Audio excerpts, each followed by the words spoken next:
Welcome back, everyone. And now today we are going to start from the lecture number 7. Sorry, the question number 7. इस question में हमको निकालना क्या है sir? इस क्वेश्चन में भी हमको इंटरनल रेट ऑफ रिटर्न निकालना है। क्वेश्चन नंबर 6 में भी हमने देखा था इंटरनल रेट ऑफ रिटर्न कैसे निकाला जा सकता है, लेकिन क्वेश्चन नंबर 6 ना आपके लिए काफ़ी आसान था। क्यों? क्योंकि 5 और 6 साल में जो हर साल कैश फ्लो हो रही थी वो सेम थी, 2,50,000। सो आपकी फॉर्मेटिंग थोड़ी या प्रेजेंटेशन थोड़ा बेटर हो गया था। लेकिन क्वेश्चन नंबर 7 जो है, इसमें हर साल अगर आप देखेंगे टेबल में तो कैश फ्लोज अलग अलग है। आइए क्वेश्चन पढ़ते हैं और देखते हैं कैसे इस क्वेश्चन का आंसर निकालना है। Calculate the internal rate of return of an investment of ₹1,36,000। तो इन्वेस्टमेंट कितना किया सर? 1,36,000 का, which yields the following cash inflows, जिसमें इनफ्लोज जो होना है वो इस तरह से ईयर 1 2 3 4 5। एक बार आपने 1,36,000 रुपीज दे दिया तो उसके बाद कैश इनफ्लोज आपको दिया हुआ है 30 40 60 30 20।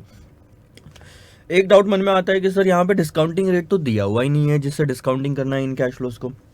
वही तो बात है सर, कैलकुलेट करने क्या बोला है, थोड़ा सा माइंड फ्रेश करो, वापस जगह पे लेके आओ। उन्होंने पूछा है इंटरनल रेट ऑफ रिटर्न निकालो, यानी कि डिस्काउंटिंग रेट निकालो। ऐसा रेट आईआरआर, यानी कि ऐसा रेट जहाँ पे इनफ्लो की प्रेजेंट वैल्यू आउटफ्लो की प्रेजेंट वैल्यू से मैच करती है। इसका मतलब होता है कि उतना परसेंटेज जो भी आंसर आएगा हम इस प्रोजेक्ट पे कमा रहे हैं, न ज़्यादा न कम। ज़्यादा कमाते तो पॉजिटिव आता एनपीवी, कम कमाते तो निगेटिव आता एनपीवी, लेकिन एग्जैक्ट जब उतना कमाते हैं जितने से डिस्काउंटिंग किया तो एनपीवी आता है 0। ठीक है, सो ध्यान देंगे अब। अच्छा,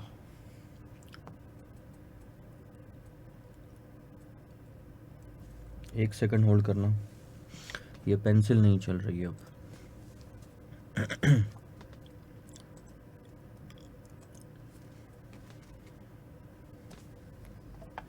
सो हम 2 मिनट के लिए होल्ड करेंगे सर।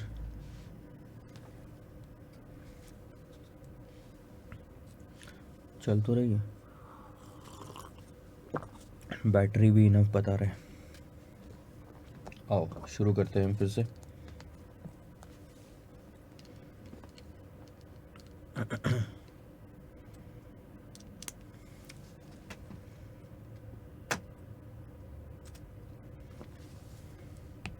देखो यहाँ पे लिखता हूँ,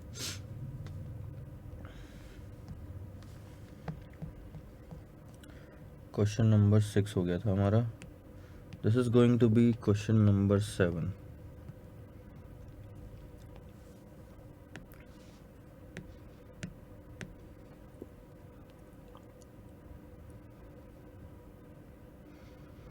तो आपका पर्पस क्या है सर? आपका पर्पस है कि नेट प्रेजेंट वैल्यू 0 आनी चाहिए। अब देखो इसको कैसे अलग तरीके से हम सॉल्व करेंगे।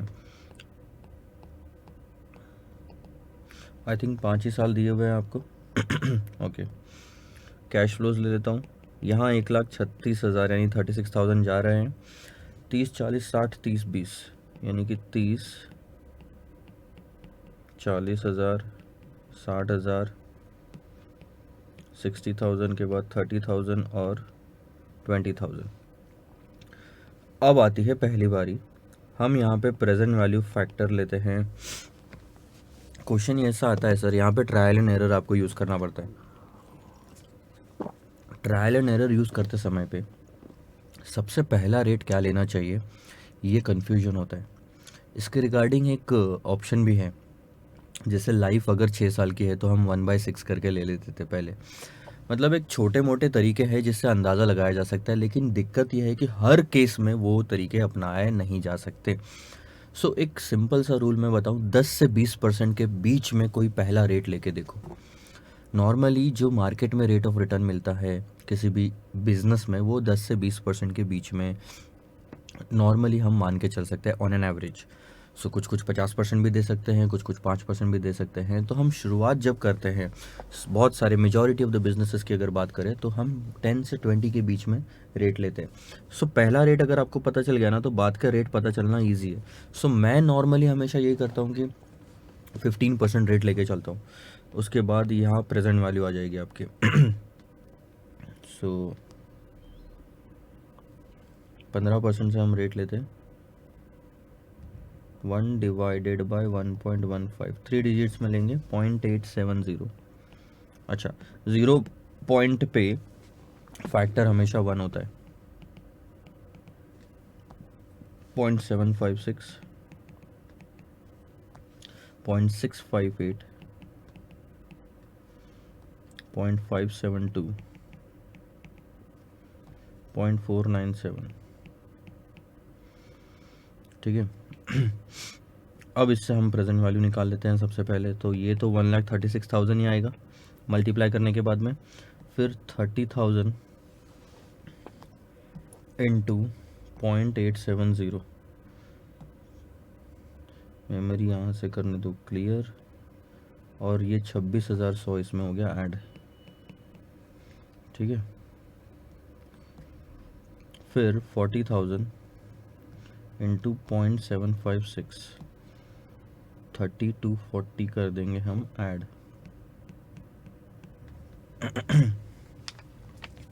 ये मेरे पास ले लूँ क्या मैं?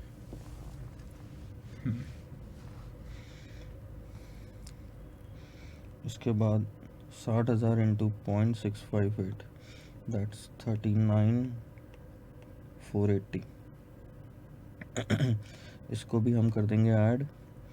फिर 30,000 सॉरी मल्टीप्लाइड बाय 0.572, तो 17,160, इसको भी हम कर देंगे ऐड। फिर 20,000 into 0.497, that's 9940। So M plus, और ये हो गया मेमोरी रिकॉल 112,980। 112,980 सारे पॉजिटिव वाली की वैल्यू है। -136 अगर हम करेंगे तो हमारे पास नेगेटिव एनपीवी आता है 23,020।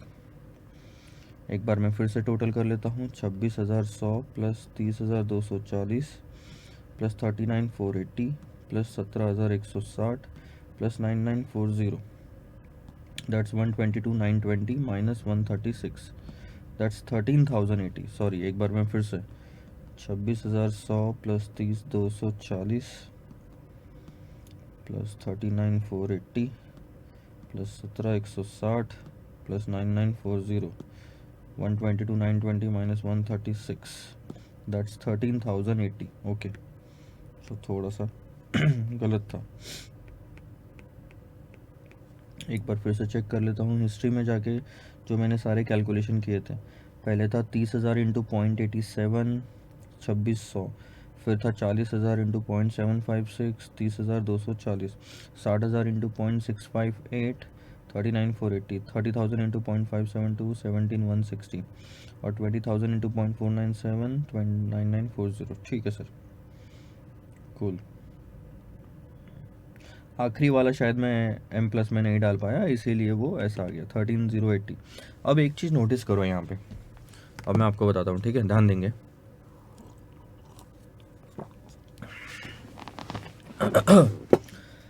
आपकी एनपीवी आपको कितनी चाहिए? सर हमको क्या चाहिए, इंटरनल रेट ऑफ रिटर्न निकालना है जहाँ पे एनपीवी 0 आती है, क्योंकि present value of cash inflow और present value of cash outflow वहाँ पे आता है सेम, तो एनपीवी आएगी 0।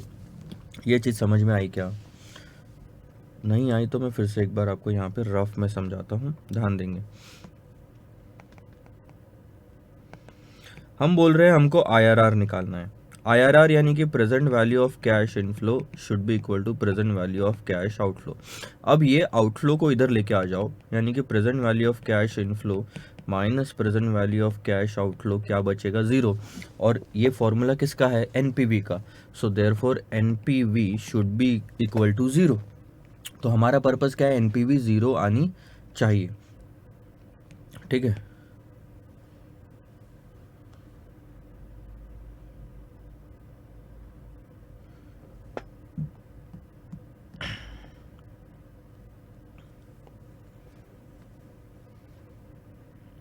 तो हमारा पर्पज है सर एनपीवी 0 आनी चाहिए। लेकिन अभी एनपीवी कितनी आई है जो हमने अभी निकाला है, क्या मैं इसको एनपीवी बोल सकता हूँ? यस सर, क्योंकि सबसे पहले वाली रो में आउटफ्लो है और बाकी सारा इनफ्लो है। तो वो 13,080 आपका आ गया। आपको एनपीवी चाहिए 0, अभी है निगेटिव। निगेटिव से 0 पे जाना यानी एनपीवी आपको बढ़ानी पड़ेगी या कम करनी पड़ेगी, पहले ये बताओ। 13,080 में अगर आप और कम करोगे तो पीछे जाते जाओगे, 14,000 15,000 निगेटिव। टाइमलाइन देखा है आपने कभी? देखो ये है टाइमलाइन, यहाँ निगेटिव वैल्यू, यहाँ पॉजिटिव वैल्यू और यहाँ है ज़ीरो। अभी आपकी निगेटिव 13,080 है तो निगेटिव साइड में लिखता हूँ। अब आप बोलो आपको यहाँ से इस साइड जाने की ज़रूरत है या इस साइड जाने की ज़रूरत है? इस साइड जाना यानी कि पॉजिटिव वाले साइड में जाना है, यानी कि एनपीवी आपको बढ़ानी है। बढ़ाएंगे एनपीवी तभी जाके वो ज़ीरो के पास में पहुंचेगी और फिर ज़ीरो से और बढ़ाएंगे तो पॉजिटिव आएगी। ठीक है, तो हमको एनपीवी सर बढ़ानी है, एनपीवी बढ़ाना है, इसका मतलब आपको रेट गिराना पड़ेगा। जो आपने प्रेजेंट वैल्यू फैक्टर का रेट लिया है वो आपको गिराना पड़ेगा। तो नेक्स्ट रेट जो हम लेंगे 15% से कम होना चाहिए। अब आपका अंदाज़ा यहाँ पे लगना बहुत ज़्यादा ज़रूरी है। अगर आप 14% ले लोगे तो चांसेस ये है कि सर ये वापस एनपीवी निगेटिव ही आएगी। 13 लोगे तो निगेटिव आएगी मान लो, 12 लोगे तो हो सकता है आपका पॉजिटिव आ जाए। बट क्योंकि यहाँ पे एक फिगर 26,100 की है और उसी फिगर से रिलेटेड मेरी एनपीवी आसपास आ रही है, तो मैं तकरीबन डिस्टेंस जो है ज़्यादा लेने की कोशिश करूँगा। तो मैंने 10% लिया। आप 10% के हिसाब से देखो क्या रेट आते हैं। मेरे को 10% के हिसाब से प्रेजेंट वैल्यू फैक्टर याद है, इसलिए मैं डायरेक्ट लिख रहा हूँ। 0.909, 0.826, 0.751, 0.683 और 0.621 मल्टीप्लाई करेंगे तो प्रेजेंट वैल्यू आएगी। पहला तो नेगेटिव 1,36,000 आएगा और दूसरा आएगा तकरीबन 27,270। चलो कैलकुलेशन करते हैं अब। 0.909 that 27,270, 40,000 into 0.826 that's 33,040,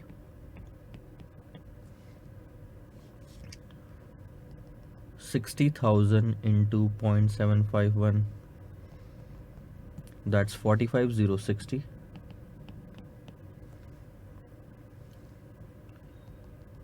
30,000 into 0.683 that's 2,490 and 20,000 into 0.621 that's 12,420. Got it?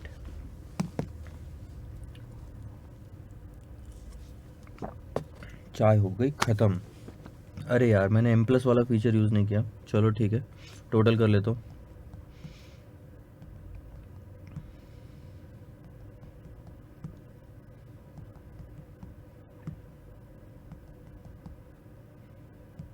$138,280 minus 136।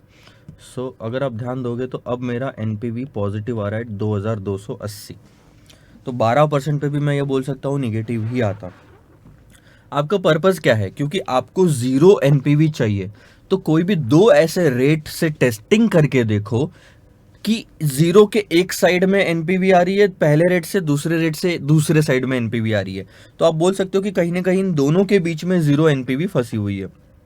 सो अगर अभी मैं बोलूँ तो मैंने रेट लिया था 15% का, अब मैंने रेट लिया 10% का और मेरी एनपीवी आ रही है 2,280। ठीक है, तो कहीं ना कहीं अगर आप ध्यान दोगे तो इन दो एनपीवी के बीच में, एक तो हो गई ये, एक तो हो गया वो, उनके बीच में कहीं ना कहीं ये ज़ीरो छुपा हुआ है। ठीक है, तो हम अब करेंगे इंटरपोलेशन। यहाँ पे मैं लिखता हूँ यूजिंग इंटरपोलेशन। ये हो गया ट्रायल एंड एरर मेथड। ठीक है, अब हम करेंगे यूजिंग इंटरपोलेशन मेथड।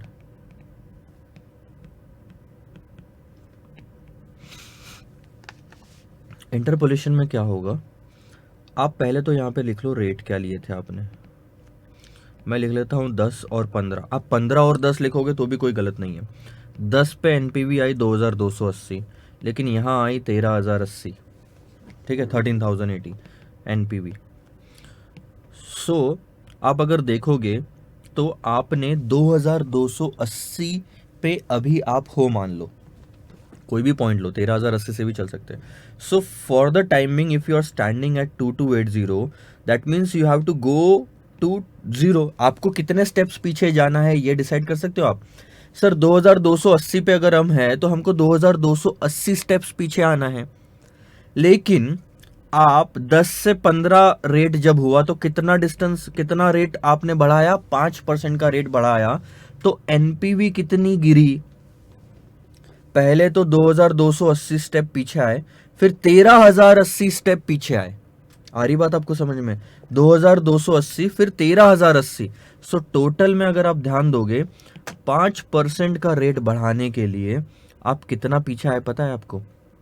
13080 प्लस 2280, यानी आप टोटल मिला के 15360 step, 15360 steps you have came down बोल सकते हैं आप उसको, पीछे आए आप। केम बैक, बैक तो नहीं बोलेंगे, बैकवर्ड। हाँ, तो 15360। अब यहाँ से समझाता हूँ इंटरपोलेशन क्या होता है। मैं फिर से यहाँ से लेता हूँ, एक नई लाइन बना के समझा देता हूँ, क्योंकि यही एक चीज़ है जो थोड़ी डिफिकल्ट है समझने के लिए। यहाँ है 10, यहाँ है 15, 10, 2280, 13080, और यहाँ है 0, यह है एनपीवी, और यह है आपका रेट। आपको पता क्या चाहिए? ये क्वेश्चन मार्क चाहिए, ये है आपका आईआरआर। ठीक है, तो आपको कहीं ना कहीं पता है, आपको 10 के आगे जाओगे तो ही आईआरआर आएगा, जहाँ पे एनपीवी 0 आती है। लेकिन आपको अभी ये नहीं पता। आपने क्या किया, 10 से सीधा 15 पे जंप मारी, तो 5% का रेट बढ़ाया। अब आपने देखा कि अगर मैं 5% का रेट बढ़ाता हूं तो एनपीवी कितना नीचे जाती है। नीचे जा रहे हैं आप एनपीवी में, 2280 से कम कम कम कम कम कम होते हुए 0 आएगा, 000 से कम होते हुए 13080 आएगा। तो कितना नीचे गिरे आप एनपीवी में? आप 15360 स्टेप्स पीछे आए, 15360 स्टेप्स आप पीछे आए। 5% बढ़ाया तब 15000 स्टेप्स पीछे आए। क्या आपको 15000 स्टेप्स पीछे आना था? नहीं सर, हमको तो सिर्फ 2280 से 0 पे ही पहुंचना था। 2280 से 0 पे ही, एक सेकंड, पहुंचना था। तो ये है इंटरपोलेशन की कहानी, ध्यान देना। 10% तो मिनिमम रेट है ही, आगे बढ़ना है इसलिए प्लस लगा रहा हूं। 5% रेट आगे बढ़ाऊंगा अगर 15360 स्टेप्स पीछे जाना होगा तो। लेकिन मुझे तो सिर्फ 2280 स्टेप्स ही पीछे जाना था। तो क्या होता है, 10 तो मिनिमम रेट है, पहली चीज। प्लस इसलिए लगाया क्योंकि 10 के आगे 15 है तो आगे ही बढ़ना है। और ये जो चीज है ना, 5/15 360 या 15360, आपको ये बताता है कि कितना परसेंट बढ़ाना पड़ेगा एक स्टेप पीछे जाने के लिए। और फिर आपने मल्टीप्लाई किया उस एक स्टेप पीछे जाने वाले रेट को, 2280 स्टेप्स पीछे जाना है। सो आपका फाइनल आईआरआर यहां पे आएगा 5 divided by 15360 multiplied by 2280 plus 10। सो आपका फाइनल रेट आता है 10.74% पर एनम। पर एनम तो नहीं बोल सकते हम, हाँ पर एनम बोल लो, कोई दिक्कत नहीं है।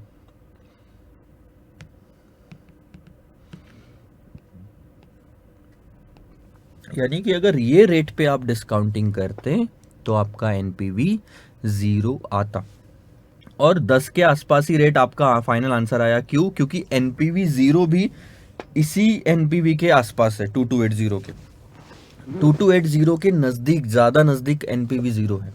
तो रेट भी हमारा फाइनल उसी के आसपास आएगा। यह है आपका पूरा का पूरा क्वेश्चन। आंसर्स को नोट डाउन करो। 10.74% आप इस प्रोजेक्ट पे कमा रहे हैं, इसका ये मतलब होता है, आप वहाँ पे लिख के रख लो, आईआरआर मीन्स मैं इस प्रोजेक्ट पे कितना परसेंटेज कमा रहा हूँ। ये चीज़ आप अपने आंसर में नीचे में लिख के रखेंगे, या क्वेश्चन में भी आपने लिख के रखा तो भी चलेगा। इंटरनल रेट ऑफ रिटर्न का मतलब होता है कि मैं इस प्रोजेक्ट पे कितना परसेंटेज कमा रहा हूँ, हिंदी में लिख के रखिए। 2 मिनट देता हूँ, सॉल्व करो, और फिर हम बाद में आगे बढ़ते हैं, यानी कि लिख लो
चलिए सर, सॉरी स्क्रीन चली गई थी आपके यहाँ से, सो मे भी आप एक्सेस नहीं कर पाए हो।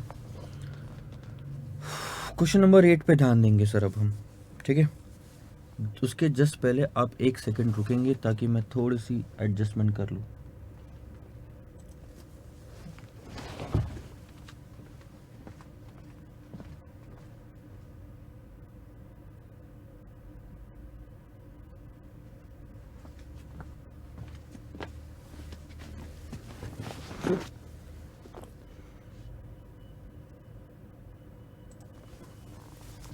चलो सर, ठीक है। क्वेश्चन नंबर 8 ध्यान देंगे। A company proposes to install machine involving a capital cost of 3,60,000। हम एक मशीन इंस्टॉल करना चाहते हैं जिसमें 3,60,000 की कॉस्ट लगेगी। The life of the machine is 5 years and it's salvage value at the end of the life is nil। Okay, the machine will produce the net. अच्छा, जितना पढ़ लिया है उतना अच्छे से समझने के लिए कुछ करना ज़रूरी। 2 3 4 5 3,60,000 समझते जाओ जो लिखा हुआ है। यहाँ जाएंगे, 5 साल तक मशीन चलेगी और उसके बाद सैल्वेज वैल्यू है उसकी nil। ठीक है sir. The machine will produce the net operating income after depreciation of 68,000 per annum. So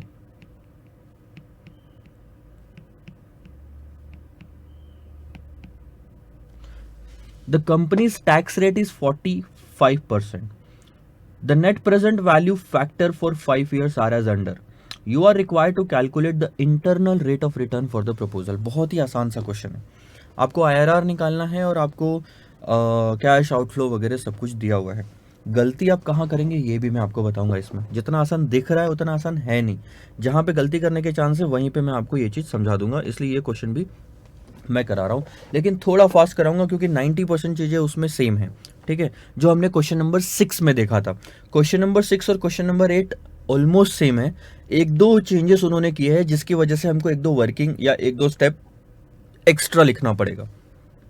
calculate क्या करने बोला है आपको? उन्होंने IRR कैलकुलेट करने बोला है। 6 और 8 सेम है, ध्यान रखना, वैसे ही सॉल्व करेंगे। सो यहाँ पे हमको क्या चाहिए? NPV 0 चाहिए। इसका मतलब क्या है कि sir present value of cash inflow और present value of cash outflow match होनी चाहिए। ठीक है सर, तो मैं यहाँ पे लिखता हूँ एक बार फिर से या फिर NPV 0 होना ना, तो उसको ऐसा लिख सकते हैं sir, present value of cash inflow minus present value of cash outflow should be equal to 0। अब क्योंकि हर साल NPV सेम है तो मैं यहाँ एन्युटी ले सकता हूँ क्या? अब यहाँ पे आपको आ जाएगी दिक्कत। सो एक चीज, एन्युटी ले सकते हैं क्योंकि हर साल कैश फ्लो सेम है, into present value annuity factor minus आपका इन्वेस्टमेंट। अब देखो ये तो 0 है, इन्वेस्टमेंट उन्होंने कितना दिया है हमको? इन्वेस्टमेंट दिया है सर 3,60,000 का। आपको प्रेजेंट वैल्यू एन्युटी फैक्टर तो बाद में पता चलेगा। अब बताओ एन्युटी कितनी कंसिडर करनी है? यहाँ पे अगर आपने ये गलती की 68,000 रुपीज़ की एन्युटी लेने की तो आपका आंसर पूरा का पूरा गलत हो जाएगा। ध्यान देंगे, अब मैं डिफरेंस बताता हूँ आपको। जो यहाँ पे एन्युटी लगती है, NPV कैलकुलेट करते समय जितनी भी फिगर्स आप लेते हैं उनको कहा जाता है कैश फ्लो। या तो वो कैश इनफ्लो है या तो वो कैश आउटफ्लो है, लेकिन कैश फ्लो होना चाहिए। अब आपको जो 68,000 दिया है ये क्या है सर? ये है आपका net operating income after depreciation, यानी कि ये है आपका EBIT। ऑपरेटिंग इनकम बोला है तो बिफोर इंटरेस्ट एंड टैक्स, या फिर क्योंकि इंटरेस्ट से रिलेटेड कोई इन्फॉर्मेशन नहीं दी हुई है तो मैं उसको EBT भी बोल सकता हूँ। This is earning before tax, this is not cash flow. पहला वाला क्वेश्चन याद करो, कैसे कैश फ्लो निकाला था EBT से। देखो अगर आपको कुछ समझ में आ रहा होगा तो EBT से कैश फ्लो कैसे निकाला था, ध्यान देना। EBT में से टैक्स माइनस किया, टैक्स के बाद EAT आया, EAT में डेप्रिशिएशन ऐड बैक करो तो जाके कैश आएगी। अभी आपको सर ये 20,000 रुपए वाली वैल्यू दी है जो 68,000 है, लेकिन हमको ये सर 41,000 वाली वैल्यू चाहिए जो एन्युटी बनती है हमारे यहाँ पे। आपको डिफरेंस समझ में आया? गलती आप ये कर सकते थे कि 68,000 डायरेक्ट उठा के ले लेते, वो गलत हो जाता। तो अब हम उसको ठीक करते हैं। बाकी क्वेश्चन सेम। कहाँ गए भी? अच्छा सॉरी, मैंने ना ये थोड़ा नीचे लिखना चाहिए।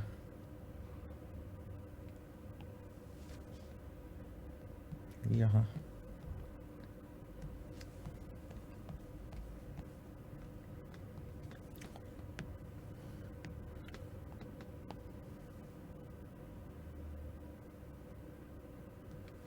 अरे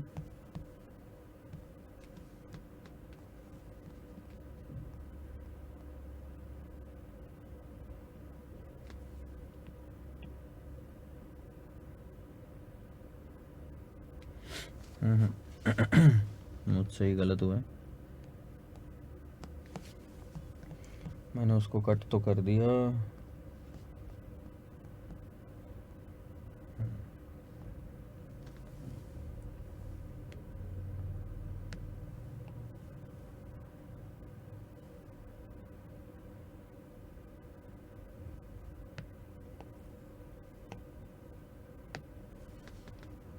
हैंग हो गया।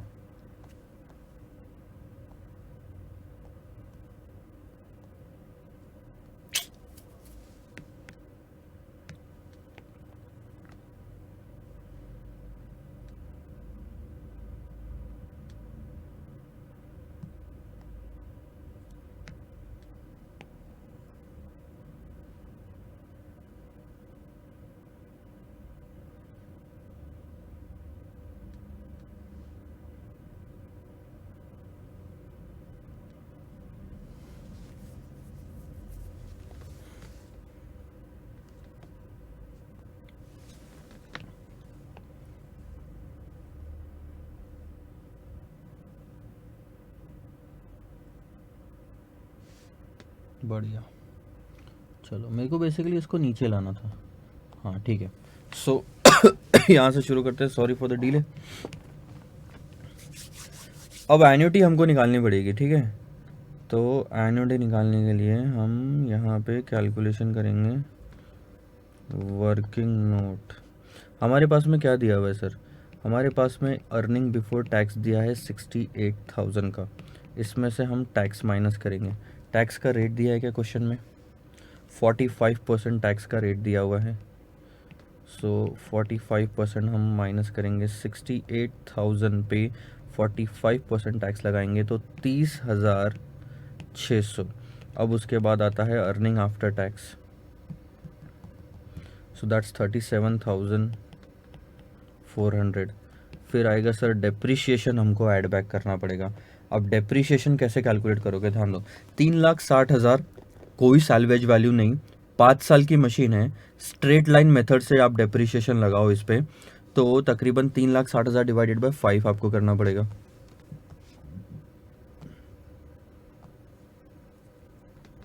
This will be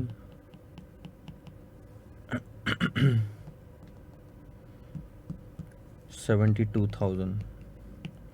so plus 37,400 अगर आप करोगे तो दिस इज़ 1,09,400 आपका कैश फ्लो आफ्टर टैक्स आएगा। This is your final figure. एक बार मेरे को बस कंफर्म करने दो कि कुछ और तो नहीं है, ताकि आंसर बाद में आपका गलत ना आए।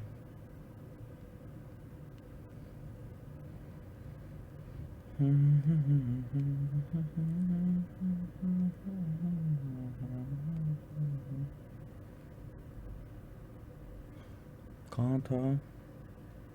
चलो ठीक है, देखेंगे बाद में, मैं आपको आखिरी में आंसर चेक करके बता दूंगा। सो 1,09,400 आपकी सर वैल्यू है,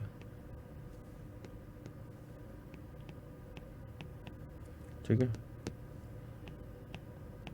multiplied by present value annuity factor minus 3,60,000। So present value annuity factor is equal to 3,60,000 divided by 1,09,400।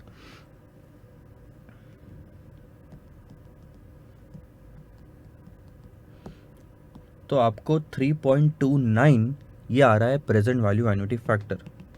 चलो कितने डिजिट में इंस्टीट्यूट ने दिया है देख लेते पहले। उसमें इन्होंने भी 2 डिजिट में दिया है। अगर आप देखोगे यहाँ पे जो फैक्टर दिया है 2 डिजिट में, तो हम भी 2 डिजिट में लेंगे 3.29 प्रेजेंट वैल्यू एन्युटी फैक्टर। ठीक है सर, यहाँ तक आपको कहानी समझ में आई? अब आगे बढ़ते हैं। ध्यान देंगे आप।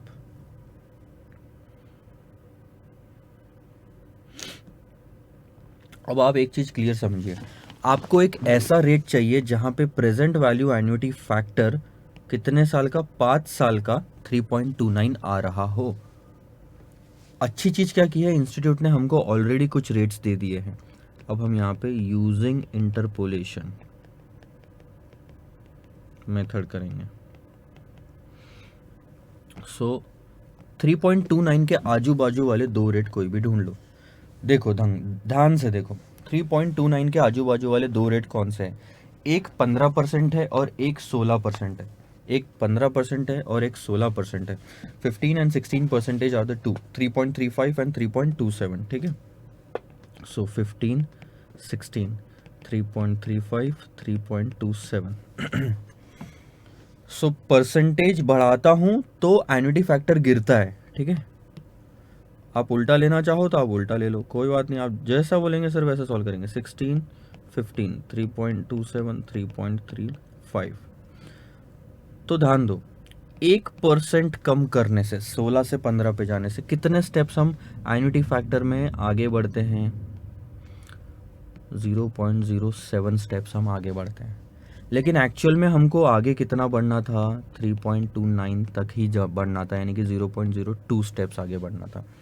सो शुरुआत करते हैं सर। 16% तो मिनिमम आपके ने पकड़ा, मतलब मैक्सिमम रेट है, क्योंकि यहाँ से नीचे गिरना है, नीचे आना है तो माइनस, आगे जाना रहता 16 से तो प्लस। 1% मिलता है, मतलब 1% नीचे जाने से 0.07 स्टेप्स हम कवर करते हैं पीछे, आगे सॉरी, एंड 0.02 आगे कवर करना है सिर्फ। तो कितना परसेंटेज आपने आगे माइनस करना पड़ेगा? तो ध्यान देंगे मैं कैसे पढ़ रहा हूं। 16% तो है सर मैक्सिमम रेट, 1% नीचे गिराता हूं तो 0.07 स्टेप्स पीछे जाता हूं, लेकिन मुझे तो 0.02 स्टेप्स ही पीछे जाना था। तो इसका आंसर क्या आएगा? 1 divide by 0.07 multiplied by 0.02, that's 0.28, और ये होगा माइनस 16, सो दैट्स 15.71%। ये आपका IRR है। आप दूसरे तरीके से भी लिख सकते हैं उसको, अगर आपको अलग ही करना है तो। और 15 से अगर आप चालू करते हैं ना, 15, 16, तो भी आंसर सेम आता है। मैं आपको बस करके दिखा दे रहा हूँ, वहाँ पे थोड़ा इंटरप्रिटेशन बदल जाता है। ध्यान दो, 1% आगे बढ़ रहे हैं हम, यानी कि मिनिमम रेट कितना? 15। 1% आगे बढ़ने से कितने एन्युटी फैक्टर के पॉइंट्स हम नीचे गिरते हैं? 0.07। हमको कितना नीचे गिरना था? 35 से 29 पे आना है, यानी कि अच्छा ये 0.07 नहीं यार, 0.08 आएगा। हाँ, तो यहाँ पे भी गलत हुआ ना थोड़ा सा, तो थोड़ा कैलकुलेशन भी बदलेंगे। 0.25 माइनस 16, दैट्स 15.75। यहाँ पे आ जाओ।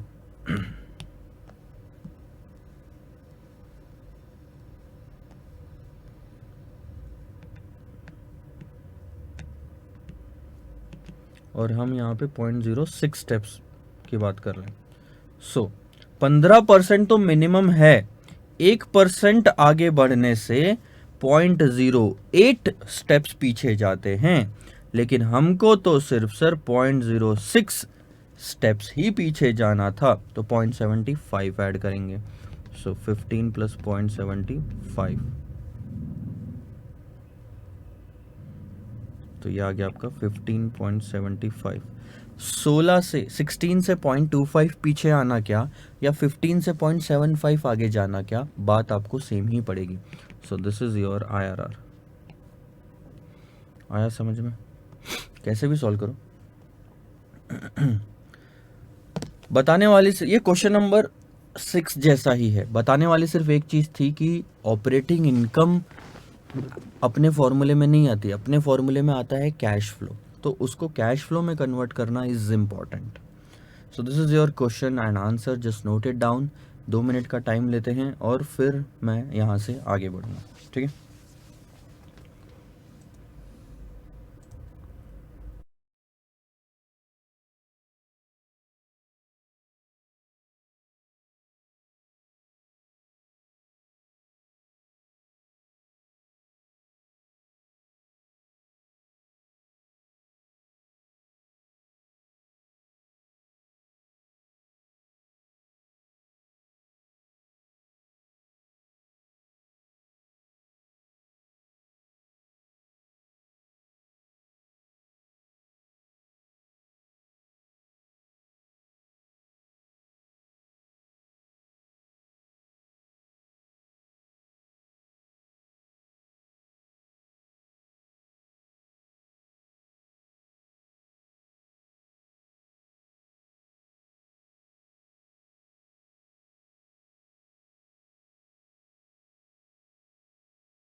चलो सर आगे बढ़ते हैं नेक्स्ट क्वेश्चन पे। This is going to be question number 9। अब ध्यान दो, ये नया कॉन्सेप्ट है। अब हम इसमें देखेंगे कि modified internal rate of return कैसे कैलकुलेट करते हैं, और ये कॉन्सेप्ट मैं आपको एक बार फिर से समझाऊंगा।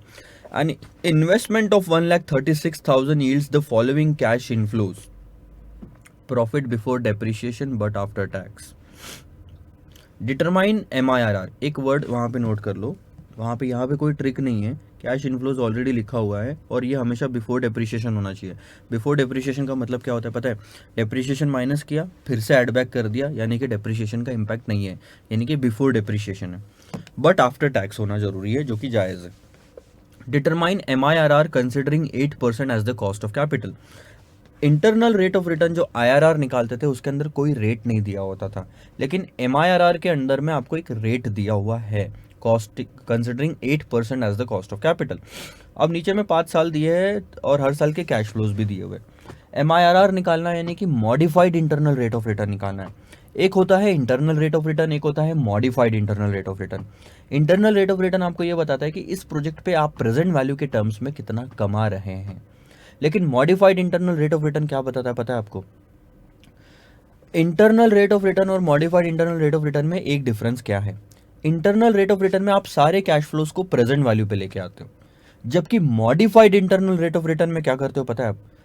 आउटफ्लो को छोड़ के जो बाकी सारे कैश फ्लोज है उसको आप आखिरी डेट पे लेके जाते हो।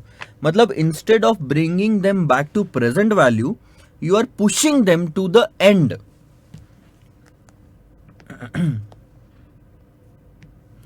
This is question number 9।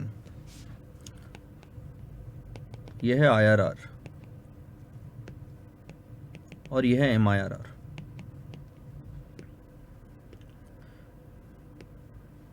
तो मैं सबसे पहले इन्वेस्टमेंट की बात करता हूं। दोनों में इन्वेस्टमेंट यहीं पे रहता है हमेशा, ठीक है। लेकिन इंटरनल रेट ऑफ रिटर्न में हम क्या करते थे? जो भी कैश इनफ्लोज होते थे ना टाइम टाइम पे, उन सब को हम यहां खींच के लेके आते थे।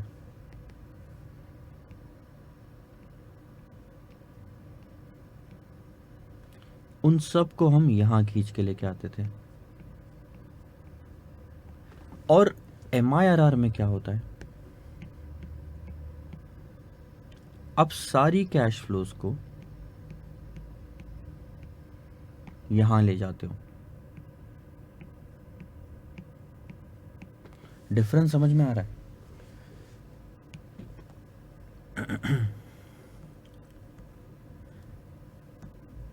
IRR में सारी कैश फ्लोज को आप 0 पॉइंट पे लेके आते हो, MIRR में आप बाकी सारी कैश फ्लोज को एंड पे लेके जाते हो। IRR में अब अगर आप देखोगे डिस्काउंटिंग करने के बाद या फ्यूचर वैल्यू निकालने के बाद, IRR में सारी की सारी कैश फ्लोज यहीं पे होती है, जबकि MIRR में अब 2 कैश फ्लो है। एक कैश फ्लो है 0 पॉइंट पे जो कि इन्वेस्टमेंट, और बाकी सारी कैश फ्लोज है आखिरी में। बीच में अब कोई कैश फ्लो नहीं रही, यानी कि यहाँ पे अगर 10 रुपये आपने इन्वेस्टमेंट किया तो यहाँ आपको 20 रुपये दिखेगा MIRR में, जबकि यहाँ 10 रुपये था तो यहीं पे आपको बाकी के 12 रुपये दिखते थे। 20 तो नहीं रहेगा, वो 12 रहेगा। तो दोनों कैश फ्लो 0 पॉइंट पे था IRR में, आउटफ्लो भी और इनफ्लो भी। लेकिन ये था कैश आउटफ्लो और ये था कैश इनफ्लो। लेकिन यहाँ पे कैश आउटफ्लो तो यही के यहीं पे हैं, इनफ्लोज जो है या फिर ऑपरेटिंग कैश फ्लोज जितने भी है वो सारे आपने आगे बढ़ा दिए। अब MIRR क्या बोलता है कि ऐसा तो पहले करो, और ये कैसे, किस रेट से करोगे आप? 8% जो कॉस्ट ऑफ कैपिटल आपको दिया हुआ है उस रेट से करोगे। अब उसके बाद में एक रेट ऐसा निकालो, अब सब कुछ भूल जाओ जो क्वेश्चन में दिया हुआ है। अगर आप इतना कर चुके हो तो आप सब कुछ भूल जाओ, क्वेश्चन में दिया हुआ है। माइंड में सिर्फ 2 कैश फ्लो रखो, एक है स्टार्टिंग में और एक है 5 साल के एंड पे। अब आप बताओ कि ऐसा कौन सा रेट है? This is principal and this is compounding amount, time value of money पे जाओ। आप बोलो कि कौन सा ऐसा रेट है जिसको हम MIRR कहेंगे, कौन सा ऐसा रेट है कि आज अगर 10 रुपए डाला मैंने, मान लो, वो कंपाउंडिंग होके होके होके होके होके 5 साल बाद 20 बन जाएगा। No cash flow in between, एक रेट जो 10 को 5 साल में 20 बना देता है, वो है आपका modified internal rate of return. आ रही बात आपको समझ में? ऑपरेटिंग कैश फ्लोज को आखिर तक लेके जाओ, और फिर जब सिर्फ 2 ही कैश फ्लोज बचती है तो फाइंड आउट कि पहली कैश फ्लो को आउटफ्लो जो है कितने रेट से इन्वेस्टमेंट करने पे आपको 20 मिलेगा 5 साल बाद या 6 साल बाद। सो वही चीज़ हमको अभी करनी है। यहाँ पे देखेंगे क्वेश्चन नंबर 9। तो ये मैं रफ वर्किंग ले लेता हूँ। ये क्वेश्चन नंबर 9 यहाँ से शुरू करते हैं, ठीक है।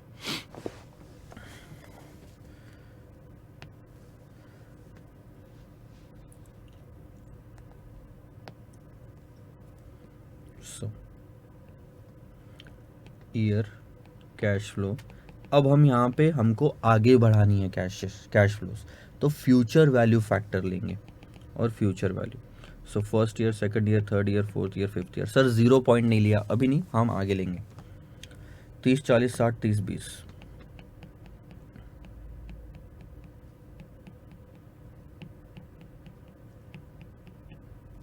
ठीक है। अब एक चीज समझाओ मुझे, ईयर्स ऑफ इन्वेस्टमेंट लिखता हूं मैं यहाँ पे, फिर फ्यूचर वैल्यू फैक्टर और फिर फ्यूचर वैल्यू।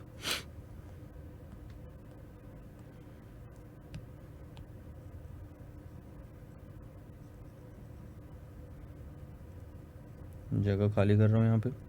अब आप मुझे एक चीज समझाइए, पहले साल के अंत में 1, 2, 3, 4 और 5, पहले साल के अंत में कितने रुपए आपको मिलेंगे? 30,000। अब इसको कहाँ तक लेके जाना है सर? ये 5वें साल तक लेके जाना है। यानी कि 30,000 जब मिले आप उसी टाइम पे इन्वेस्टमेंट करो, तो कितने साल और इन्वेस्टमेंट कर सकते हो? 1 साल जा चुका है, अब सिर्फ 4 साल ही बाकी है। 1, 2, 3 और 4, यानी कि कितने साल तक इन्वेस्टमेंट करेंगे? 4। तो फ्यूचर वैल्यू फैक्टर भी 4 साल का लगेगा। जो दूसरे साल में आपको कैश फ्लो मिली है 40,000 की, उसको कितने साल तक इन्वेस्टमेंट कर सकते हो? और 3, क्योंकि 3 ही साल बचे हुए हैं। इसको 2, इसको 1, और 5वें साल की कैश फ्लो को जो ईयर एंड पे मिल रही है वो तो उसी टाइम की कैश फ्लो है। ये जो 20,000 आपको यहाँ पे मिल रहे हैं, और इसको ले जाना भी यहीं पे है, तो कोई और आपका वो नहीं है कि कोई इन्वेस्टमेंट का पीरियड नहीं है, 0 टाइम है। तो future value factor for 0 time is 1। 1 साल के लिए इन्वेस्टमेंट करना है तो फ्यूचर वैल्यू फैक्टर कितना है सर? बहुत ही सिंपल, 8% है ना। तो ये जो 30,000 है, आप ध्यान दो, ये जो 30,000 है, ये 1 साल के लिए इन्वेस्टमेंट करोगे तो इस पर इंटरेस्ट कितना मिलेगा? 1 ही साल का मिलेगा। तो इसको हम किससे मल्टीप्लाई करेंगे? 1.08, 1 plus R to the power N, future value factor 1 plus R to the power N. N यानी कि ये जो ईयर ऑफ इन्वेस्टमेंट का मैंने कॉलम लिया है वो। सो 2 साल के लिए इन्वेस्टमेंट करते हो तो 1.08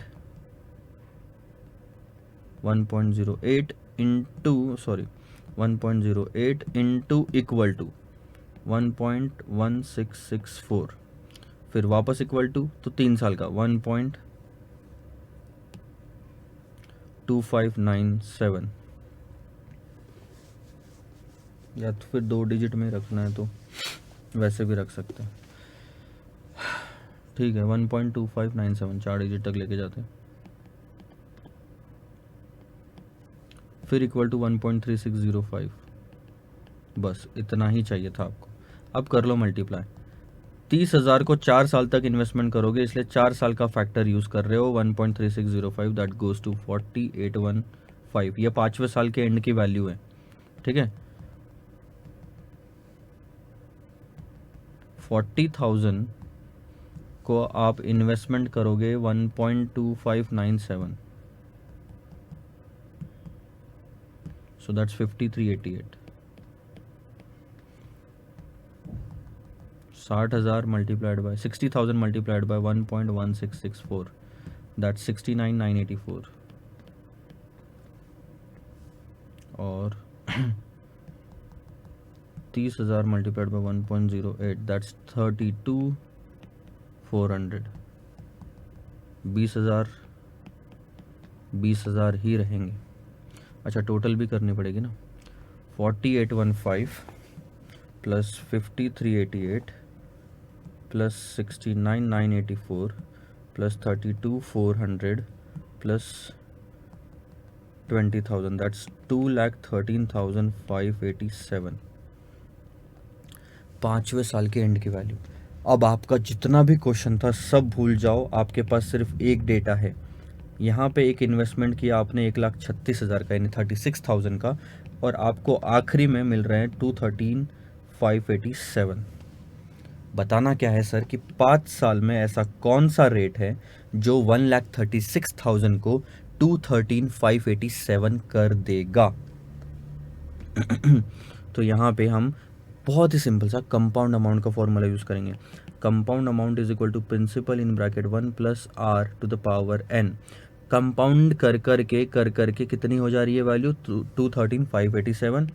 हमने इन्वेस्टमेंट कितना किया सर? 1,36,000। 1 प्लस आर तो हमको पता करना है, और साल कितने हैं सर? 5। ठीक है, तो 1 plus R to the power 5 is equal to क्या आएगा? 213,587 divide by 1,36,000, that goes to 1.5705, 1.5705। ठीक है, अब आगे। ओके वेट,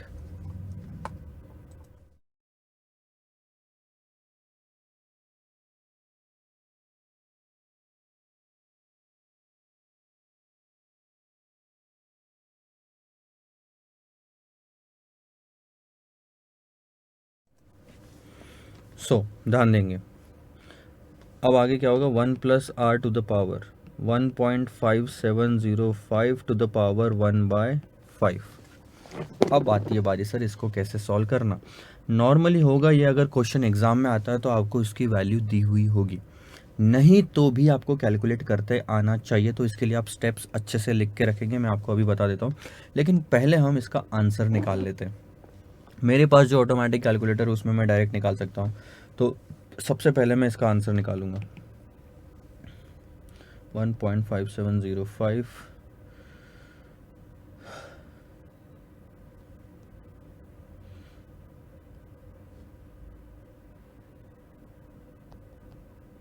1/5 का मतलब होता है 0.20। तो ये आपका आंसर आ रहा है 10 पॉइंट, नहीं यार इतना तो नहीं आना चाहिए। हाँ ठीक है, सही भी है। 10.10 1.5705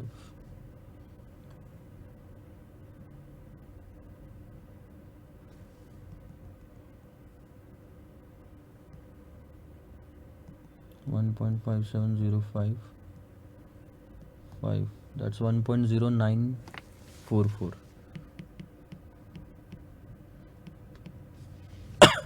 फिर भी मैं एक बार निकाल के देखता हूँ।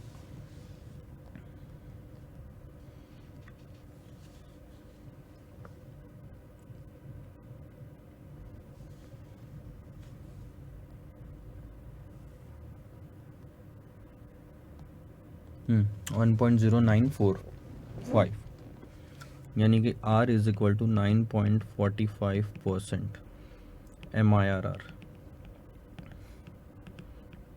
ये तो मैंने अपने हिसाब से निकाल लिया ताकि क्रॉस चेक कर सके जो मैं आपको स्टेप्स बताने वाला हूँ। अपने पास जो एग्ज़ाम में कैलकुलेटर रहेगा उसमें सर कैसे निकालना, आपने यहाँ पे तो निकाल के दे दिया, बहुत ही सिंपल। ध्यान देंगे, मैं यहाँ पे रेड में लिख रहा हूँ। ठीक है, आपको इसकी वैल्यू निकालनी है ना। ठीक है, आप इसको रखो कैलकुलेटर में, मेक श्योर कि मेमोरी में कुछ भी नहीं हो। पहले आपने कैलकुलेटर पे रखना है 1.5705, 1.5705। ठीक है, रख लिया। मैं मेमोरी वगैरह सब क्लियर कर देता हूँ मेरी। 1.5705 रख लिया।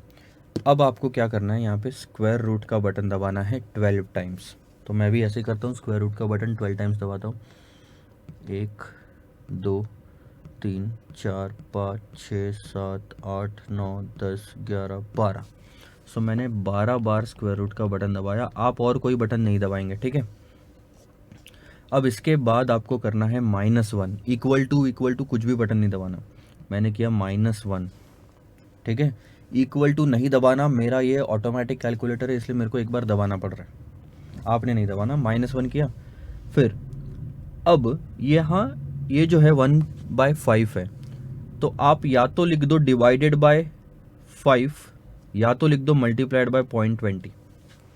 अगर डिवीजन में नहीं होता 1/5 यानी टू द पावर 0.20 ना, तो आप दोनों में से कुछ भी लिख सकते हो। मैं लिख रहा हूँ divided by 5, so divided by 5, ठीक है, इक्वल टू नहीं दबाना, आ गया।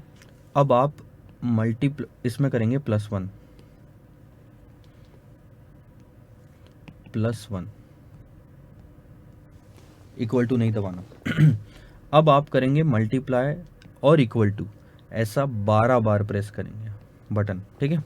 तो मैं भी करता हूँ, 1 2 3 4 5 6 7 8 9 10 11 12।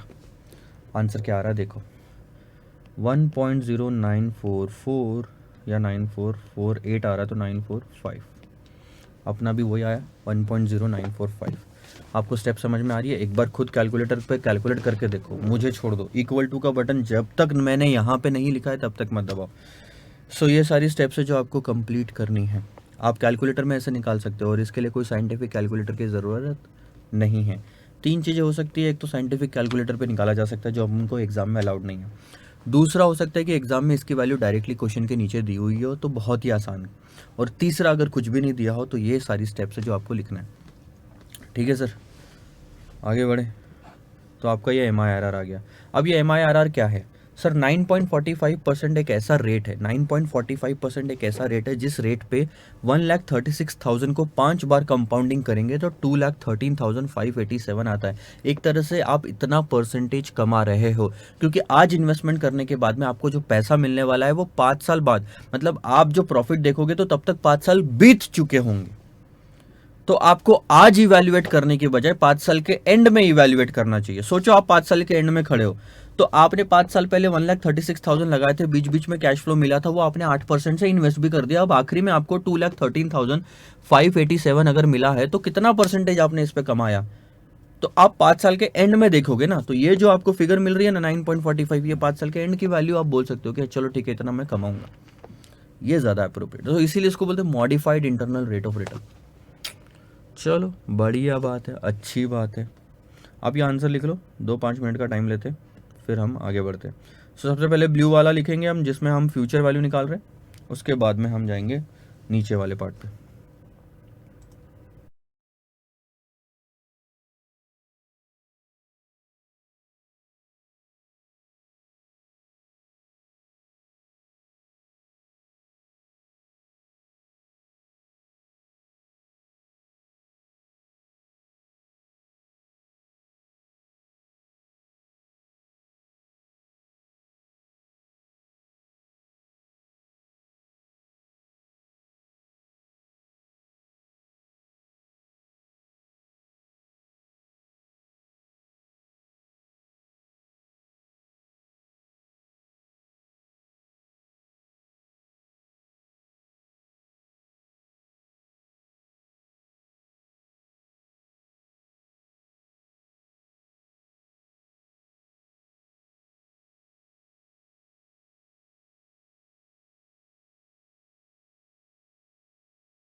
चलिए सर आगे बढ़ते हैं।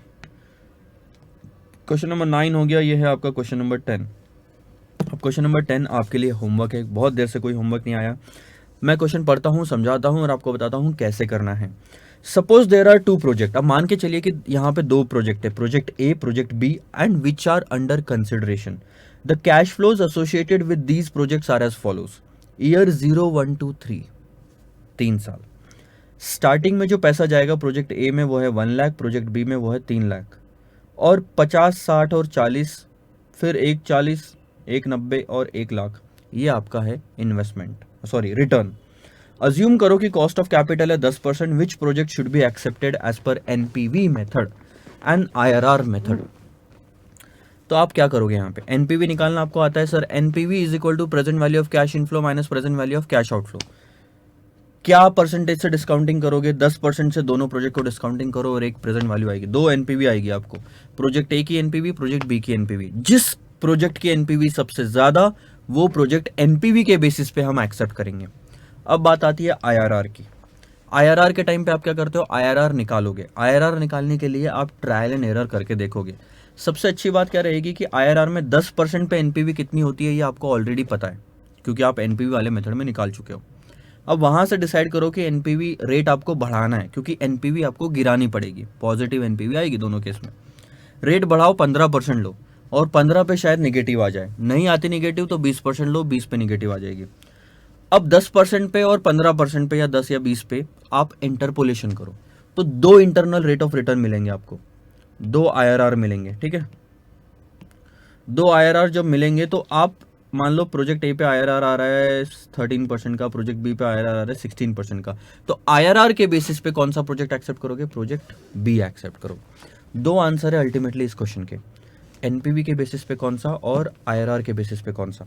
फिलहाल मैं आपको बता के चलता हूं कि सर इसके आंसर क्या होंगे।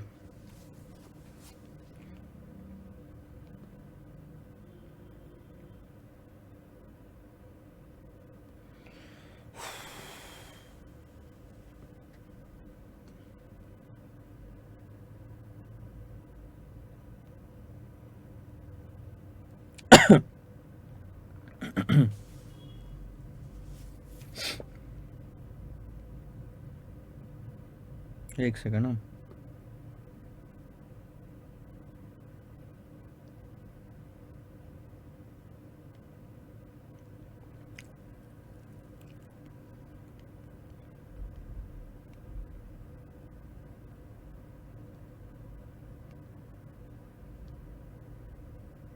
कहाँ रखे हैं, मुझे भी याद नहीं आ रहा।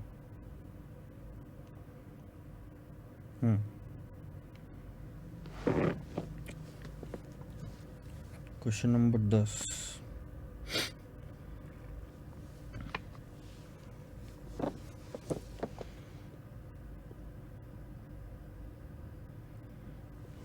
सो ध्यान दो, इसकी एनपीवी आएगी 25,050 और इसकी एनपीवी आएगी 59,300, थोड़ा बहुत ऊपर नीचे आ सकता है। और जब आईआरआर आप निकालने 10% पे तो आपने निकाल ही लिया, दूसरा रेट आप 15 या 20 लेके देखना, 20 नहीं तो 25 लो। यहाँ पे उन्होंने 25 लिया है तो आप डायरेक्ट 25 ले सकते हो, ठीक है। तो आप एक काम करो, आपको 2 रेट लेना पड़ेगा, 10 और 25 में अगर आप इंटरपोलेशन करोगे तो आंसर आपका बहुत ज़्यादा गलत आएगा। क्यों, क्योंकि 2 रेट जो आप ले रहे हो इनमें डिस्टेंस कम से कम, डिफरेंस कम से कम होना चाहिए। तो आप 10% को छोड़ दो, 2 रेट लेना, 20% से एनपीवी निकालना प्रोजेक्ट ए की, प्रोजेक्ट बी की, 25% से एनपीवी निकालना प्रोजेक्ट ए की, प्रोजेक्ट बी की, 4 बार करना पड़ेगा। और उसके बाद में आप इंटरपोलेट करोगे तो आपके 2 आंसर जो आएंगे वो मैं बताता हूँ। इसका आईआरआर आएगा 24 यानी 24.26%, और इसका आईआरआर आएगा 21.48%। सो 20 और 25 के बीच फंस रहा है। सो एनपीवी के बेसिस पे ये प्रोजेक्ट चूज होगा बी, और आईआरआर के बेसिस पे प्रोजेक्ट ए चूज होगा। This is your answer. ये स्लाइड्स मैं आपको ज़रूर दे दूंगा, ताकि आपको अगर आंसर नहीं भी आ रहा होगा तो भी आपको ये स्लाइड्स रेफर करके पता चल जाएगा। सो जो आपके स्लाइड्स वाला लिंक है उसी को आप यूज़ करना। आगे देखने दो, शिवा लिमिटेड, तो ये आपके लिए मैंने होमवर्क दे दिया, तो होमवर्क लिखना भी तो पड़ेगा ना।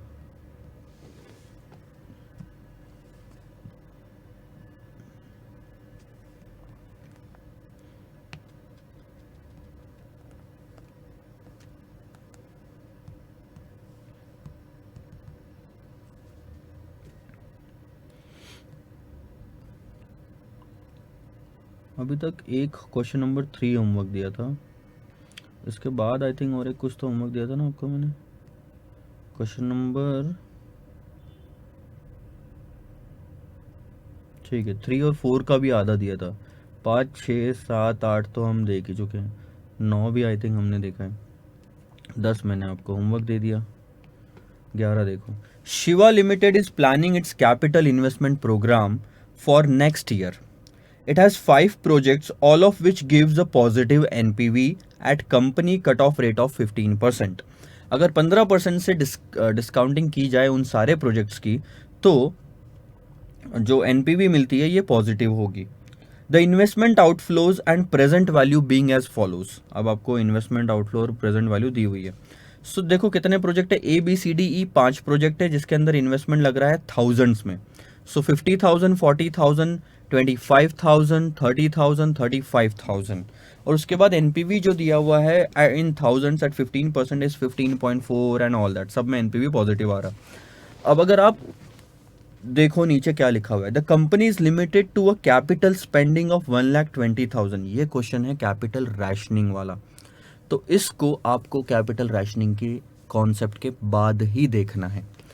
The company is limited to capital spending of rupees 1,20,000, मतलब उससे ज़्यादा हमारे पास पैसे नहीं है.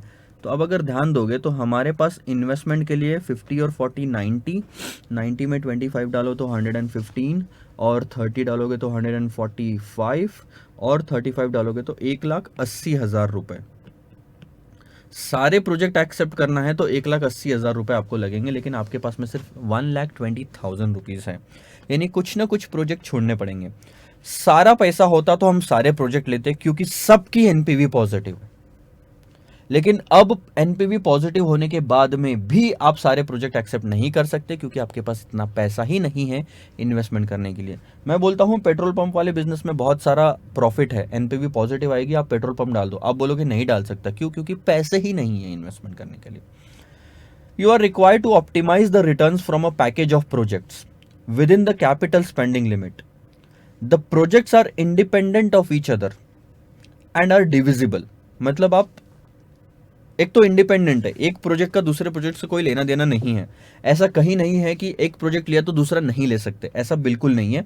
आप कोई भी प्रोजेक्ट ले सकते हो. And are divisible. डिविजिबल का मतलब एग्जांपल के तौर पे मैं बताता हूं आपको, जैसे 25,000 इस प्रोजेक्ट में डाल के 10,000 की एनपीवी हासिल की जा सकती है, लेकिन अगर आपके पास में पैसे है कम है तो आप 5,000 की ही इन्वेस्टमेंट करो इस प्रोजेक्ट में, तो आपको 2,500 या 2,000 का ही बेनिफिट होगा. मतलब पार्ट में भी आप इस प्रोजेक्ट को, कोई भी प्रोजेक्ट को एक्सेप्ट कर सकते हैं और आपको उतना ही प्रोपोर्शन प्रॉफिट होगा. आई बात समझ में? सो जैसे आप इसका 1/5 इन्वेस्टमेंट कर रहे हो तो इसका भी 1/5 ही प्रॉफिट होगा आपको. 1,000 5,000 डाला, ठीक है, या फिर आपको अगर मैं और एक चीज़ बताऊं अंदाज़ा लेके बताता हूँ, 40 की जगह 10 डाला यानी 1/4 इन्वेस्टमेंट किया, तो इसका भी 1/4 ही प्रॉफिट आपको कंसिडर करना चाहिए. आई बात समझ में? पहला, आगे देख लो, चलो इतना ही है ना. हाँ ठीक है, तो देखो कैसे सॉल्व करना है मैं बताता हूँ. सबसे पहले तो आपको ये पता चल गया कि ये क्वेश्चन है कैपिटल रैशनिंग का. कैपिटल रैशनिंग का मतलब होता है जब आपके पास में पैसे कम होते हैं तब प्रोजेक्ट इस तरह से चूज करने होते हैं कि अवेलेबल लिमिट में सबसे ज़्यादा फायदा हो सके. इसके बाद दो चीज़ें होती है, डिविजिबल प्रोजेक्ट और इनडिविजिबल प्रोजेक्ट. क्वेश्चन इनडिविजिबल का नहीं, डिविजिबल प्रोजेक्ट का है. और डिविजिबल प्रोजेक्ट है तो हम प्रॉफिटेबिलिटी इंडेक्स के बेसिस पे प्रोजेक्ट्स को रैंकिंग करेंगे. इनडिविजिबल प्रोजेक्ट है तो एनपीवी के बेसिस पे प्रोजेक्ट की रैंकिंग करते. अभी फिलहाल आप प्रोजेक्ट डिविजिबल है तो मैं बताता हूं किस तरह से आप सबसे ज़्यादा एनपीवी हासिल कर सकते हैं. आइए सर, क्वेश्चन नंबर 11.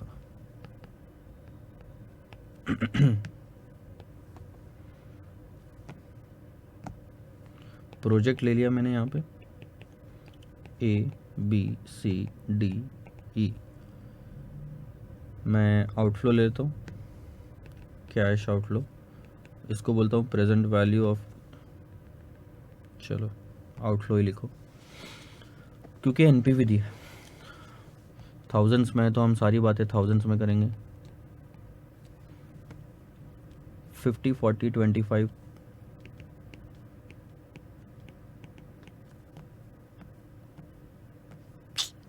क्या हैंग हो जाता है यार ये कभी कभी, समझ नहीं आ रहा।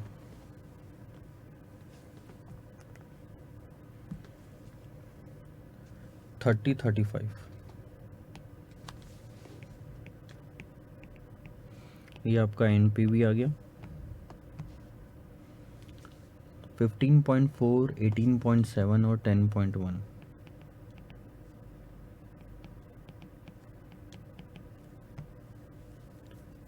11.2 और 19.3। अब यहाँ पे आप कैश इनफ्लो निकाल सकते हैं, present value of cash inflow. कैसे? आउटफ्लो में एनपीवी ऐड कर दो, इनफ्लो माइनस आउटफ्लो एनपीवी आता है। ठीक है, आप आउटफ्लो को ले जाओ उधर, एनपीवी को ले आओ इधर, तो क्या होगा सर? सॉरी, हाँ, cash inflow minus outflow is equal to NPV. आप आउटफ्लो को उधर ले जाओ, NPV plus outflow is equal to cash inflow. So आपका जो कैश इनफ्लो आएगा वो होगा आपका यहाँ पे 65.4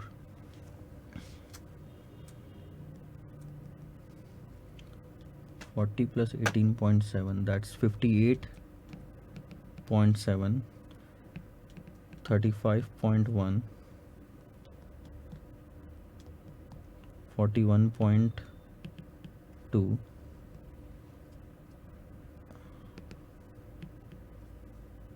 35 plus 19.3 that's 54.30। अब आप प्रॉफिटेबिलिटी इंडेक्स निकाल सकते हो। प्रॉफिटेबिलिटी इंडेक्स के लिए आपको क्या लगता है sir? Present value of cash inflow divided by present value of cash outflow. अब आपके पास कैश इनफ्लो और आउटफ्लो दोनों हैं, सो आप क्या करोगे सर? 65.4 divided by 50 that's 1.308। फिर 58.7 डिवाइडेड बाय 40 दैट्स 1.4675 या फिर 468 ले लो या 7। 35.10 divided by 25 will give you 1.404। 41.20 divided by 30 will give you 1.373। 54.30 divided by 35 will give you 1.551। ठीक है। अब यहाँ से आप करोगे रैंकिंग। सबसे पहले तो ये जान लो कि सर प्रॉफिटेबिलिटी इंडेक्स का मतलब क्या होता है। प्रॉफिटेबिलिटी इंडेक्स आपको ये बताता है कि 1 रुपए के आउटफ्लो के लिए कितने रुपए का इनफ्लो हो रहा है। ठीक है, कितने रुपए का इनफ्लो हो रहा है। तो 1 रुपए के आउटफ्लो के लिए यहाँ 1 रुपए 30 पैसे, 1 रुपए 46 पैसे, 1 रुपए 40 पैसे, 1 रुपए 37 पैसे, 1 रुपए 55 पैसे। तो आपको अगर 1 रुपए का इन्वेस्टमेंट करना है तो कौन से प्रोजेक्ट में सबसे पहले करोगे सर? आप सबसे पहले इस प्रोजेक्ट में करोगे क्योंकि इसमें सबसे ज़्यादा इनफ्लो है। उसके बाद आप करोगे सर इस प्रोजेक्ट में, फिर इस प्रोजेक्ट में, फिर इस प्रोजेक्ट में और फिर इस प्रोजेक्ट में। आई बात समझ में? ऑल्टरनेटिवली आप इतनी झंझट ना करने के बजाय आप एक और चीज़ भी कर सकते हैं। ये तीनों यहाँ पे ले लिए सेम, और यहाँ पे आप लो NPV divided by cash outflow, सीधा NPV divided by cash outflow. मतलब आपको ये इनफ्लो विनफ्लो का झंझट छोड़ दो, आंसर सेम ही आना है, रैंकिंग सेम ही आनी है। NPV divided by cash outflow. So यहाँ पे मैं लिखता हूँ, आपका आंसर क्या आएगा ये भी मैं आपको बताता हूँ। ध्यान दो, पहला वाला करके दिखाता हूँ। 15.4 डिवाइडेड बाय 50 कितना आया? 0.308 आया। अगर आप ध्यान देखोगे तो ऊपर में 1.308 है, यहाँ 0.308 है। 0.467, 0.404, 0.373 और 0.551 ऐसे ही आंसर आएगा। यानी 1 रुपए, अब ये क्या बोलता है नीचे वाला जो पार्ट है, 1 रुपए के आउटफ्लो के लिए कितने रुपए की कमाई होती है, प्रॉफिट होता है। अब ये इनफ्लो नहीं बोलेगा, अब ये बोलेगा प्रॉफिट, क्योंकि NPV is profit. So profit सबसे ज्यादा चाहिए, तो 1 रुपए इन्वेस्ट करके 0.55 का प्रॉफिट मैं पहले कमाना चाहूंगा, फिर 2, फिर 3, फिर 4 और फिर 5। आई बात समझ में? तो आपके प्रोजेक्ट डिसाइड हो गए। अब ध्यान दो,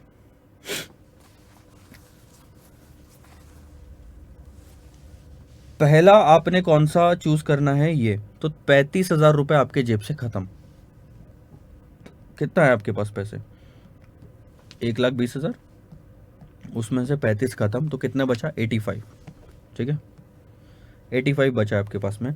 दूसरा कौन सा प्रोजेक्ट सिलेक्ट करना है सर, नंबर बी, तो आपके 40 भी चले गए, तो 40 माइनस कर दो, अब कितना बचा आपके पास, 45।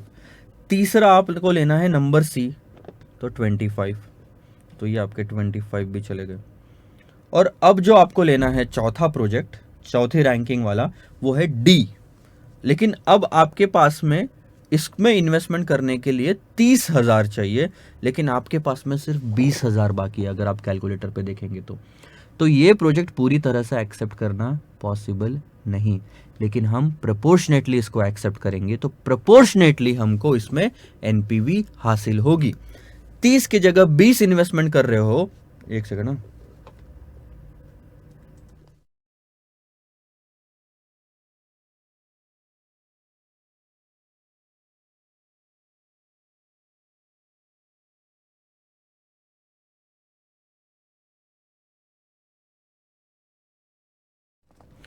30 की जगह 20 इन्वेस्टमेंट कर रहे हो, यानी कि 2/3 इन्वेस्टमेंट है, तो 2/3 ही आपकी एनपीवी आपको मिलेगी। ठीक है, सो ध्यान देंगे सर यहाँ पे इन्वेस्टमेंट।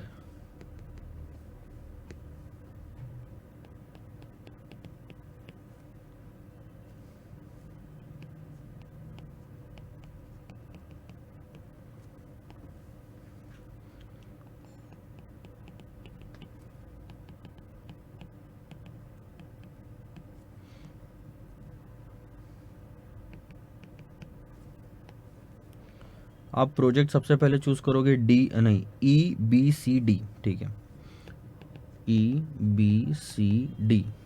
ई बी सी में 100% इन्वेस्टमेंट है, तो 35, 40, 25, 35, 40 और 25। एनपीवी भी 100% उसका आपको मिल जाएगा, दैट इज 19.3, 10.1, सॉरी 19.3, 18.7 और 10.1। डी वाले प्रोजेक्ट में आप सिर्फ 20 इन्वेस्टमेंट कर पाओगे, और इस तरह से आपका टोटल इन्वेस्टमेंट 120 का होएगा, क्योंकि आपके पास पैसे इतने हैं। और एनपीवी जो मिलेगी, क्योंकि 2/3 इन्वेस्टमेंट किया है, तो आपको 2/3 ही एनपीवी मिलेगी, 11.2।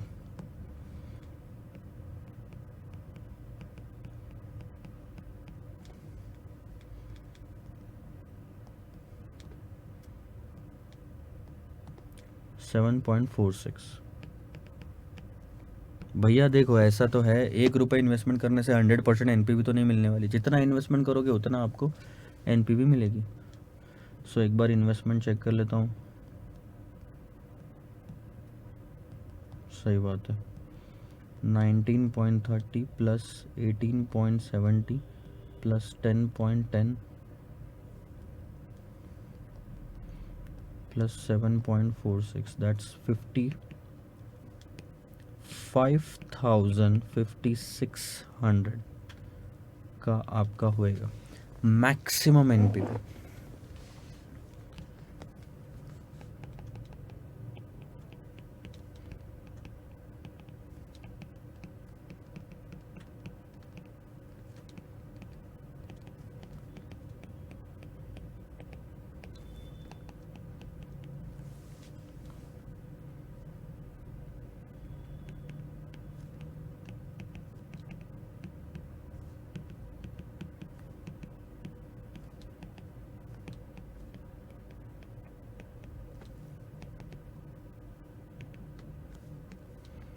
$55,560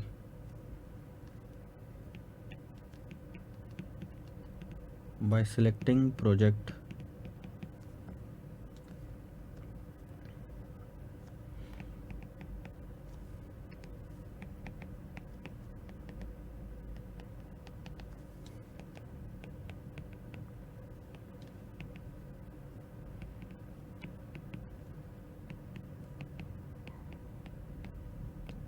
ये है आपका पूरा सेंटेंस, मैं पढ़ के बता देता हूँ अगर आपको कोई हैंडराइटिंग समझ में नहीं आ रही तो। It means within the spending limit और budget of 1,20,000 the maximum NPV that can be earn is 55,560 by selecting projects E, B, C in 100% capacity and D in 2/3 capacity। Handwriting पे मत जाइए, कॉन्सेप्ट पे ध्यान रखिए।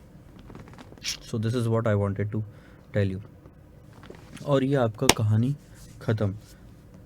2 minute लीजिए और आप आंसर्स लिख लीजिए। बेसिकली यहाँ पे रैंकिंग करनी थी, रैंकिंग के बाद में आपने ये बहुत आसान क्वेश्चन, बहुत आसान क्वेश्चन।